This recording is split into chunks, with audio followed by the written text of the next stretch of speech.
Myself Dr. Shilpa Bhargav. I'm assistant professor in Biyani Group of College. I'm here to deliver my video lecture about the topic of development biology. आज हम पढ़ेंगे development biology क्या होता है। एक brief introduction है कि development क्या है। सबसे पहले अगर हम बात करते हैं कि डेवलपमेंट क्या है, तो डेवलपमेंट में क्या आया कि हमारा ओवरऑल डेवलपमेंट, हम चाहे बात करें ह्यूमन बीइंग की, हम बात करें प्लांट की, या हम बात करें एनिमल्स की, या हम बात करें बैक्टीरिया, फंगस, माइक्रो ऑर्गेनिज्म, किसी का भी जो भी है वो सब किस में आता है, डेवलपमेंट में। एक स्टार्टिंग से लेकर एंड तक जो भी चीज़ होती है वो कैसे डेवलप हो रही है, स्टेप बाय स्टेप, तो वो किस में आएगा, डेवलपमेंट में। किसी भी चीज़ की ग्रोथ होना वो क्या कहलाया, डेवलपमेंट।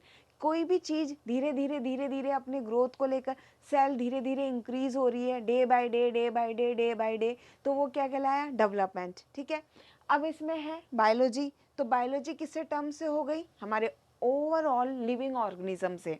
ठीक है, तो बायोलॉजी में हम क्या बात करेंगे कि हमारे जितने भी लिविंग ऑर्गेनिज्म हैं, चाहे वो प्लांट हो, चाहे वो एनिमल हो, चाहे वो माइक्रो ऑर्गेनिज्म हो, चाहे वो फंगस हो, चाहे ह्यूमन बीइंग हो, तो उनका पूरा डेवलपमेंट, तो वो किस में आया, डेवलपमेंट बायोलॉजी में। तो क्या कह सकते हैं हम कि हमको किसका डेवलपमेंट करना है, कि एक डेवलपमेंट बायोलॉजी जिसमें हम ओवरऑल लिविंग ऑर्गेनिज्म का डेवलपमेंट पढ़ रहे हैं, तो वो क्या कहलाई, डेवलपमेंट बायोलॉजी कहलाई। ठीक है, अगर हम इसमें बात करें कि एक ओवरऑल एक हम उसको डेफिनेशन दें कि प्रोसेस क्या है, process by which organism grow and development. किसी भी चीज़ का धीरे धीरे प्रोसेस होना, उसका धीरे धीरे ग्रो होना, और उसका क्या होना, धीरे धीरे डेवलपमेंट होना, तो वो क्या कहलाती है, डेवलपमेंट बायोलॉजी।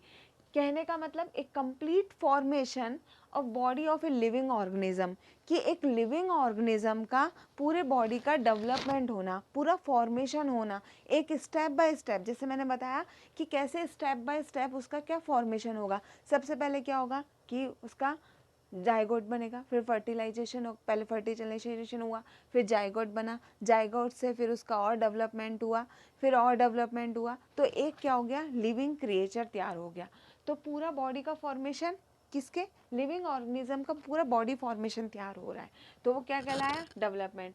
अगर हम मॉडर्न टाइप में देखें डेवलपमेंट बायोलॉजी का, तो किससे हो रहा है कि उसमें क्या है डेवलपमेंट में, कि हमने तो एक सिंपल वे में कह दिया कि लिविंग ऑर्गेनिज्म है और उसका डेवलपमेंट हो रहा है, उसकी ग्रो हो रही है धीरे धीरे डे बाय डे, उसका क्या हो रहा है, लिविंग ऑर्गेनिज्म तैयार हो रहा है। वो एक बड़ा सारा इंसान बन जाएगा, या वो ऑर्गेनिज्म बन जाएगा, या माइक्रो ऑर्गेनिज्म बन जाएगा, या फंगस हो जाएगा, क्रिएट हो जाएगा, फिर उसका आगे फर्दर फर्टिलाइजेशन होगा, फिर आगे डेवलपमेंट होगा। तो वो धीरे धीरे हमने कहा एक प्रोसेस चलता जाता है, एक हमें कि नॉर्मल वे में हम उसकी भाषा में कह सकते हैं। पर हम बात करें एक बायोलॉजी टर्म में, तो बायोलॉजी टर्म में क्या होगा कि जेनेटिक कंट्रोल भी होगा, क्योंकि सेल ग्रोथ कर रही है, सेल ग्रोथ कर रही तो उसका जेनेटिक कंट्रोल, जेनेटिक कैसे, उसमें आरएनए डीएनए मटेरियल भी होगा।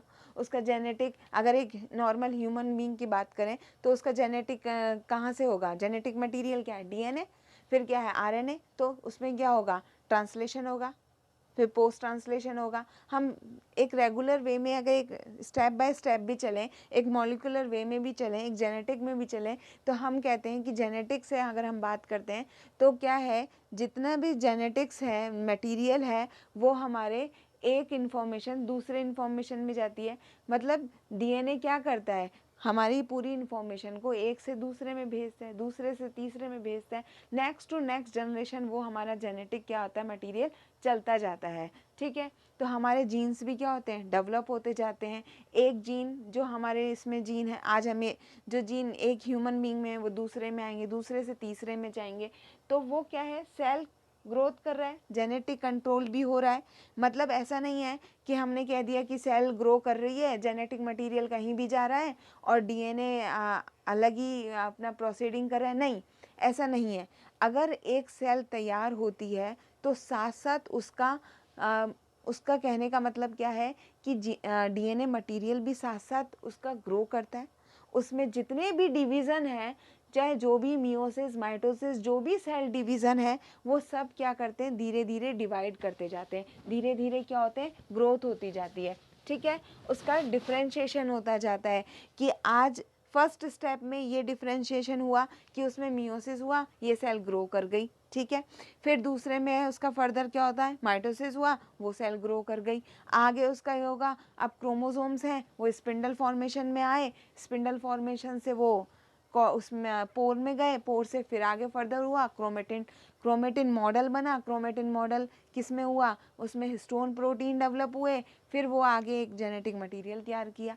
तो कहने का मतलब क्या हो गया कि सेल ग्रो कर रही है, ठीक है, लेकिन हमारा जेनेटिक भी क्या है, साथ साथ कंट्रोलिंग में है।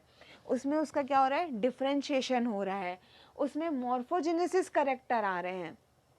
मॉर्फोजेनेसिस करेक्टर कैसे, कि अगर हम कहें कि जेनेटिक है, जेनेटिक मटेरियल है, उसका मेरे फादर का जेनेटिक मटेरियल सेम है मेरे जैसा, लेकिन ऐसा नहीं है। हमें मॉर्फोजेनेसिस करेक्टर क्या अलग है।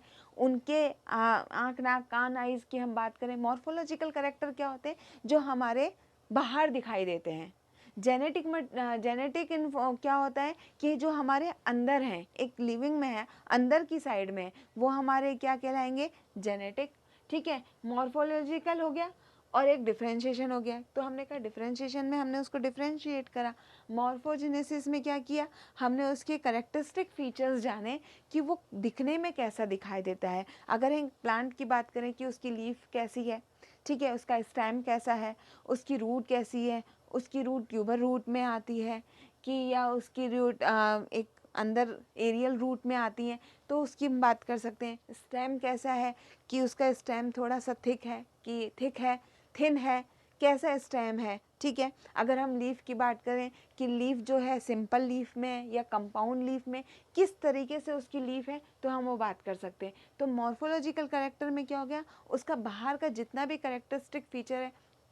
माइक्रो ऑर्गेनिज्म में देखें तो माइक्रो ऑर्गेनिज्म में क्या होगा कि उसमें सेल वॉल कैसी है, उसका ऑर्गेनाइजेशन कैसा है, उसका लिविंग कैसा है, ठीक है। उसमें जितना भी हम सेल की बात करें कि उसमें कैसा दिखाई दे रही है, बाहर कैसे दिखाई दे रही है, कि गोल है कि मोटी है छोटी है, वो हम सब क्या करते हैं, मॉर्फोजेनेसिस में देखते हैं, ठीक है। फिर गिव राइज टू टिश्यूज़, फिर धीरे धीरे टिश्यू कैसे डेवलप हुए। तो बहुत सारे जितने भी, अगर एक हम प्लांट की बात करें तो हमने कहा कि एक छोटा सा पौधा है, वो धीरे धीरे इंक्रीज हो रहा है, बढ़ रहा है, उसकी ग्रो बढ़ रही है। आज वो छोटा सा था, फिर वो थोड़ा बड़ा हुआ, फिर उसमें और ग्रोथ हुई, उसमें सारे टिश्यूज़ डेवलप हुए, टिश्यू में पैरेन्काइमा टिश्यू डेवलप हुआ, ठीक है, कॉलेनकाइमा टिश्यू हुआ, सेल वॉल डेवलप हुई।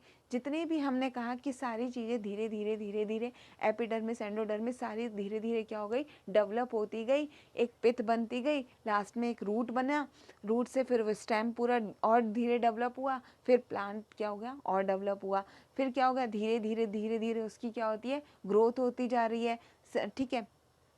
लीफ का डेवलपमेंट हुआ, लीफ के साथ साथ उसमें क्या हो रहा है, एपिकल शूट का डेवलपमेंट हुआ, एपिकल शूट से और लीफ का, मतलब धीरे धीरे क्या हुआ, उसमें प्लांट का क्या हो गया, डेवलप तो होता गया, ठीक है। तो हमने कहा give rise to tissue, organ है, एनाटॉमी। एनाटॉमी में क्या है, ऑर्गन में क्या है, हमने कहा अगर ऑर्गन में भी टिश्यू डेवलप हो रहे हैं तो धीरे धीरे टिश्यू धीरे धीरे डेवलप होते जा रहे हैं। एनाटॉमी में उसकी सारी सेल वॉल बन रही है, ठीक है, उसकी एपिडर्मिस लेयर बन रही है, एंडोडर्मिस लेयर बन रही है, तो धीरे धीरे सारे ऑर्गन क्या हो रहे हैं, डेवलप होते जा रहे हैं। हर एक ऑर्गन को हम क्या कर सकते हैं, एक पर्टिकुलर में डिफ्रेंशिएट कर सकते हैं। हम कह सकते हैं कि ये ऑर्गन इस तरीके से डेवलप हुआ, ये ऑर्गन इस तरीके से डेवलप हुआ, और डेवलप होने के बाद उसका मॉर्फोजेनेसिस करेक्टर ऐसा दिखाई देता है, उसमें ऐसे टिश्यू डेवलप हुए, ठीक है। तो एक हर एक चीज़ को हम क्या कर सकते हैं, डिफ्रेंशिएट कर सकते हैं। तो डेवलपमेंट बायोलॉजी क्या हो गई कि हर एक किसका, हर एक एनाटॉमी मतलब एक हर एक माइक्रो ऑर्गेनिज्म का, एक फंगस का, ठीक है, सबका डेवलपमेंट होना, धीरे धीरे डेवलपमेंट होना, तो क्या कहलाया वो, डेवलपमेंट बायोलॉजी। और इस डेवलपमेंट बायोलॉजी में हम क्या पढ़ रहे हैं कि जेनेटिक कंट्रोल, एक बिल्कुल सेल ग्रोथ जैसे होती है, उसमें जेनेटिक क्या रहता है, कंट्रोल में रहता है। उसमें उसका डिफ्रेंशिएट भी होगा, क्रोमोसोम्स कैसे डेवलप हो रहे हैं, आरएनए डीएनए जो भी मटेरियल है वो कैसे काम कर रहा है, उसका मॉर्फोजेनिक कैरेक्टर भी होगा।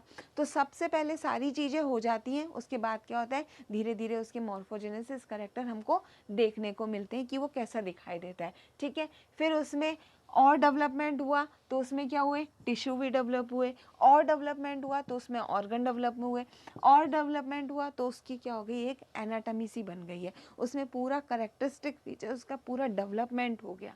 ठीक है, फिर अगर हम और करें कि अंदर से अगर हम देखें कि डेवलपमेंट क्या है, तो प्रोडक्शन ऑफ गैमेट्स। ठीक है, गैमेट्स का क्या है, एक प्रोडक्शन है, फिर फर्टिलाइजेशन है, फिर एम्ब्रियो का डेवलपमेंट है। ठीक है, फिर एडल्ट ऑर्गेनिज्म का डेवलपमेंट है, फिर उसका सेंसेशन कैसे होता है, फिर उसकी डेथ कैसे होती है।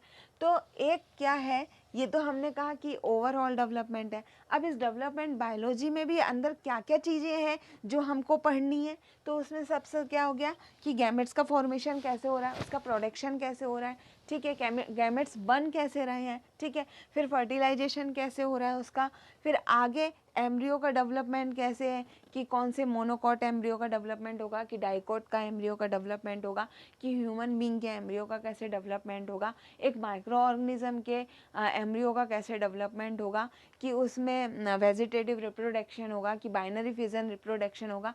हम कह सकते हैं कि बैक्टीरिया में रिप्रोडक्शन भी कैसे होगा। तो वो सब चीज़ें किस में पढ़ेंगे, डेवलपमेंट बायोलॉजी में। ठीक है, फिर उस जब एम्ब्रियो का डेवलपमेंट हो जाएगा तो हमने कहा कि एडल्ट ऑर्गेनिज्म तैयार हो गया।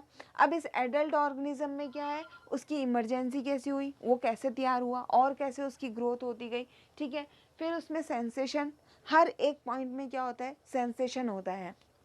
अगर हम प्लांट की बात करें तो प्लांट में भी क्या होगा, एक सेंसेशन तैयार होता है धीरे धीरे, कि जैसे जैसे प्लांट ग्रो होता जाता है तो नीचे जितने भी उसके फर्दर जैसे भी पुरानी सेल्स हैं वो क्या होती हैं, डिस्ट्रॉय होती जाती हैं, और नई सेल्स क्या होती हैं, बनती जाती हैं। ठीक है, माइक्रो ऑर्गेनिज्म में भी यही होता है कि जैसे जैसे माइक्रो ऑर्गेनिज्म में जितनी भी सेल्स पुरानी होती हैं वो क्या होती हैं, अपोप्टोसिस के कारण क्या होती है, डेथ होती जाती है उनकी, और नई सेल्स क्या होती हैं, बनती जाती हैं। तो धीरे धीरे वो जो ओल्ड ऑर्गेनिज्म है वो क्या होता है, डिस्ट्रॉय हो जाता है, और अपना एक क्या होता है, नया ऑर्गेनिज्म तैयार हो जाता है। ऐसे ही प्लांट में जितनी भी सेल्स होती हैं वो सब क्या होती हैं, डिस्ट्रॉय हो जाती हैं, एक नई सेल फिर डेवलप हो जाती है। तो वो चीज़ क्या कहलाती है, अपोप्टोसिस कहलाती है, कि पुरानी सेल का बनना और पुरानी सेल का बिगड़ना और नई सेल का बनना। मतलब पुरानी सेल तो क्या हो गई, सब डिस्ट्रॉय हो गई, और धीरे धीरे नई सेल्स क्या हो गई, बनती रही। तो वो क्या कहलाई, अपोप्टोसिस कहलाई। वो क्या कहलाया, सेंसेशन।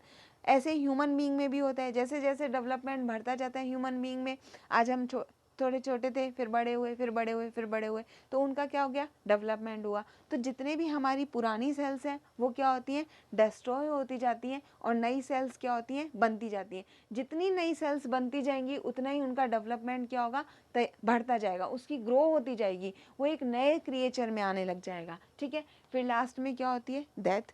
तो हर एक प्रोसेस के बाद क्या होती है, उस चीज़ का डेथ होना होता है।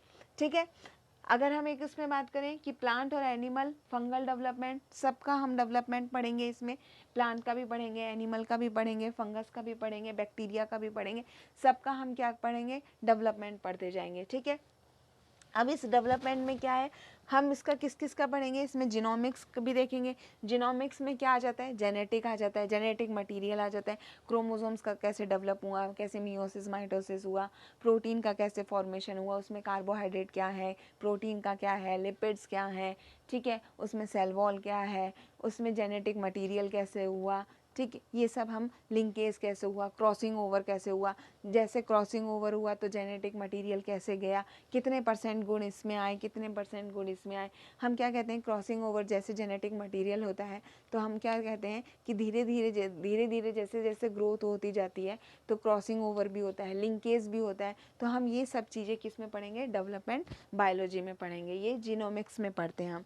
ठीक है, उसकी बायोकेमिस्ट्री देखेंगे कि उसकी बायोकेमिस्ट्री कैसी है, उसके सेल वॉल कैसी है, उसमें लिपिड कैसा है, उसका लिपिड का मेटाबॉलिज्म कैसा है, उसमें कार्बोहाइड्रेट कितना है उसमें। ठीक है, कार्बोहाइड्रेट का मेटाबॉलिज्म कैसे होता है, फैट का मेटाबॉलिज्म कैसे होता है, ये सब चीज़ें हम किस में पढ़ते हैं, बायोकेमिस्ट्री में पढ़ेंगे। उसकी माइक्रोस्कोपी देखेंगे। जब हम सेक्शन कटिंग काटेंगे, किसकी काटेंगे, प्लांट्स की काटेंगे, या कई बार क्या होता है हम एनिमल के ऑर्गन निकाल के भी उसकी सेक्शन देखते हैं कि एनिमल का ऑर्गन कैसे डेवलप किया, ठीक है। तो प्लांट की हम देखेंगे, तो हम सब ने कहा, हमने एक प्लांट लिया, फिर उसकी सेक्शन कटिंग देखी, उसकी माइक्रोस्कोपी स्टडी करी कि उसमें कैसे पैरेन्काइमा कैसे दिखाई देते हैं, कॉलनकाइमा कैसे दिखाई देते हैं, उसकी एंडोडर्मिस कैसे दिखाई देती है, उसकी एपिडर्मिस कैसे दिखाई देती है, उसमें बंडल टिश्यू कैसे दिखाई देती है, उसकी पित्त कैसे दिखाई देती है, वो बाहर कैसा है, कि उसमें पेंटागोनल्स हैं कि हेक्सागोनल्स हैं, या उसमें जो बंडल ऑफ टिश्यूज़ हैं वो उसमें गैप है, स्पेस है, इंट्रासेलुलर स्पेस है, वो सब हम किस में देखेंगे, माइक्रोस्कोपी स्टडी करेंगे। तो माइक्रोस्कोपी स्टडी से हमको क्या मिल जाएगा, उसके अंदर का इंटरनल स्ट्रक्चर दिखाई दे जाएगा। उसके मॉर्फोलॉजिकल तो हमने कहा बाहर से हमने देख लिया, पर हम इंटरनल स्ट्रक्चर तो नहीं बता सकते ना कि अंदर उसके क्या है, कैसे वो उसके टिश्यूज़ दिखाई देते हैं, ठीक है, कौन सा टिश्यू कितना ग्रो कर रहा है, ठीक है, एपिडर्मिस कैसी है, एंडोडर्मिस कितनी लेयर में बनी हुई है, पित्त कितने फॉर्मेशन में डेवलप हुई है, कितनी ज़्यादा पित्त है, ठीक है। तो ये सब हम क्या करेंगे, इसकी माइक्रोस्कोपी स्टडी करेंगे, ठीक है। फिर जेनेटिक्स उसका देखेंगे कि उसमें कितना क्रॉसिंग ओवर हुआ है, कितना लिंकेज हुआ है। क्रॉसिंग ओवर में हम ये देखते हैं कि पेरेंट्स से कितने गुण आए हैं, मैटरनल और पेरेंटल जो पेरेंट्स हैं उसके कितने करेक्टरिस्टिक फीचर्स आए हैं, 25% आए हैं कि 50 आए हैं, कि मैटरनल पार्ट से कितने आए हैं, उसके खुद के कितने करेक्टरिस्टिक फीचर्स थे, तो वो हम सब देखते हैं। उसमें अगर कोई जेनेटिक डिसऑर्डर है वो हम देखते हैं, ठीक है। तो हम इन सब से और दूसरे टूल से हम क्या करेंगे, डेवलपमेंट का एक्सप्लोर करेंगे। हम दूसरे टूल से कहने का मतलब क्या हो गया कि हम और कोई फर्दर स्टडी करें। जैसे जेनेटिक्स में हमने तो कहा कि क्रॉसिंग ओवर से हमने जेनेटिक देख लिया कि उसमें कितने गुण आए हैं, कितने करेक्टरिस्टिक फीचर्स आए हैं, कितना पेरेंटल के कितने आए, मैटरनल के कितने आए। अगर हम उसकी सीक्वेंसिंग करें, उसकी आगे और फर्दर स्टडी करें, तो हम देख सकते हैं और दूसरे टूल्स हम लगाकर देख सकते हैं कि उसका और डेवलपमेंट कैसे हुआ है। अगर कोई जेनेटिक डिसऑर्डर है तो वो कैसे हुआ, कैसे आया, तो हम क्या कर सकते हैं, डीएनए सीक्वेंसिंग से देख सकते हैं। हम उसमें मार्कर यूज़ करके उसकी डीएनए सीक्वेंसिंग निकाल कर हम उसमें जितना भी उसमें फर्दर जो भी उसमें कोई भी डिसऑर्डर है। कई बार क्या होता है कि एक हमने कहा कि हमारा एक प्लांट है, वो हमने तैयार किया है, उसका हाइब्रिडाइजेशन किया है और एक नया प्लांट तैयार किया है, ठीक है, प्लांट टिश्यू कल्चर से हमने एक नया प्लांट तैयार किया। पर जो हमने एक नया प्लांट तैयार किया है, किससे, प्लांट टिश्यू कल्चर से, हाइब्रिडाइजेशन से हमने एक नया प्लांट किया है, तो हमको उसकी जेनेटिक तो मालूम नहीं है कि उसमें कितने गुण हैं, कितना वो हमारे लिए यूज़फुल है। तो हमने तो सिर्फ उसको एक स्टडी करके हम देख सकते हैं कि उसमें जीनोमिक्स इतना है, उसका प्रोटीन स्ट्रक्चर पार्ट इतना है, उसका बायोकेमिस्ट्री में देखा कि उसमें लिपिड मेटाबॉलिज्म ऐसे है, उसमें फैटी एसिड इतने हैं, उसमें ये है। माइक्रोस्कोपी स्टडी करके हमने ये देख लिया कि प्लांट इतना, उसमें पैरेन्काइमा टिश्यू कितने हैं, कॉलनकाइमा टिश्यू कैसे हैं। जेनेटिक हमने देख लिया कि उसमें कितने क्रोमोसोम्स डेवलप हुए, अच्छे क्रोमोसोम्स डेवलप हैं, कोई डिसऑर्डर तो नहीं है। अगर हम दूसरे टूल्स लगाएंगे, जैसे मार्कर हमने लगाया, ठीक है, बहुत सारे जेनेटिक मार्कर्स होते हैं, हमने आगे उसकी सीक्वेंसिंग की, तो हमको क्या मिलेगा, उसका डेवलपमेंट और ज़्यादा दिखाई देखने को मिलेगा कि जेनेटिक डिसऑर्डर कुछ है या उसमें कुछ और एक नया गुण आया है जिससे हमारी जो क्रॉप है वो अच्छी तैयार हो जाए, या कोई ऐसा कुछ माइक्रो ऑर्गेनिज्म आया है जो हमारे लिए हार्मफुल है। तो वो सब चीज़ हम दूसरे टूल से उसका फर्दर डेवलपमेंट देखकर हम एक मॉडल ऑर्गेनिज्म तैयार कर सकते हैं, ठीक है। तो ये हो गया डेवलपमेंट बायोलॉजी कि डेवलपमेंट बायोलॉजी क्या है, इसमें आगे हम और भी पढ़ेंगे, ठीक है, कि डेवलपमेंट बायोलॉजी में हम कैसे फॉर्मेशन करते हैं, बॉडी ऑर्गेनिज्म कैसे होता है, ठीक है, डेवलपमेंट कैसा हो रहा है उसका, एक लिविंग ऑर्गेनिज्म का डेवलपमेंट कैसे हो रहा है। एक छोटा सा हमारा एक फर्दर स्टडी है कि डेवलपमेंट बायोलॉजी होता क्या है। Thank you student.